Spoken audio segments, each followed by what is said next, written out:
কচুয়াতে এসে পৌঁছলাম বন্ধুরা।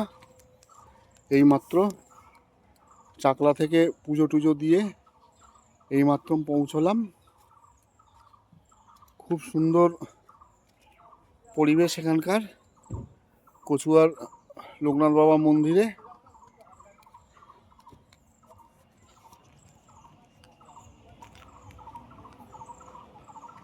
দেখুন কত সুন্দর সুন্দর সব আম গাছ রয়েছে, আর আমের প্রচুর ফলন হয়েছে। একজনের কাছ থেকে শুনলাম এই মন্দির চত্বরে যে আম গাছগুলো রয়েছে, যে আমগুলো হয় সেগুলো সব লিজে নিয়ে নেয়।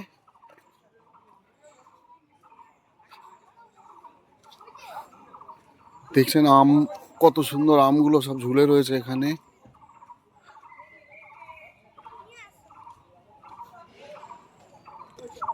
ওখানে সারি সারি দোকান রয়েছে, সেখান থেকে সব ডালাগুলো কেনে পুজো দেওয়ার।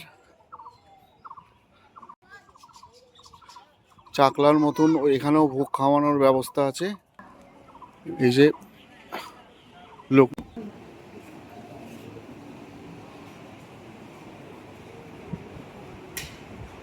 লোকনাথ বাবার মূর্তি রয়েছে এখানে।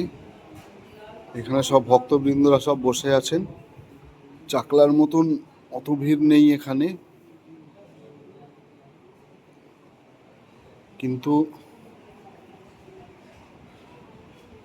এই কচুয়া লোকনাথ বাবার পবিত্র জন্মস্থান, পুণ্যপীঠ।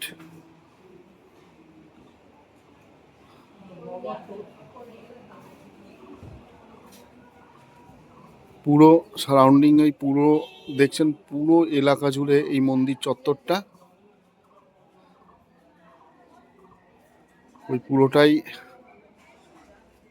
বিশাল বড় জায়গা। প্রথমে চাকলা গিয়ে পুজো দিলাম, চাকলা দিয়ে পুজো দিয়ে আবার ওখান থেকে 6 কিলোমিটার কচুয়া ধাম, সেই কচুয়া ধাম মন্দিরে আবার পুজো দিতে এসেছি। এখানে পুজো দিয়ে আবার বাড়ির পথে রওনা দেবো বন্ধুরা।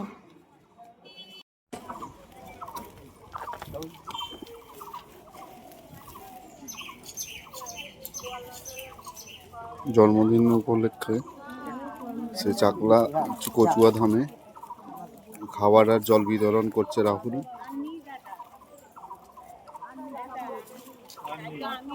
বাবার সাথে তো আমি কথা বললাম, তো বাবা কিছু বলিনি, তো আমরা পয়সা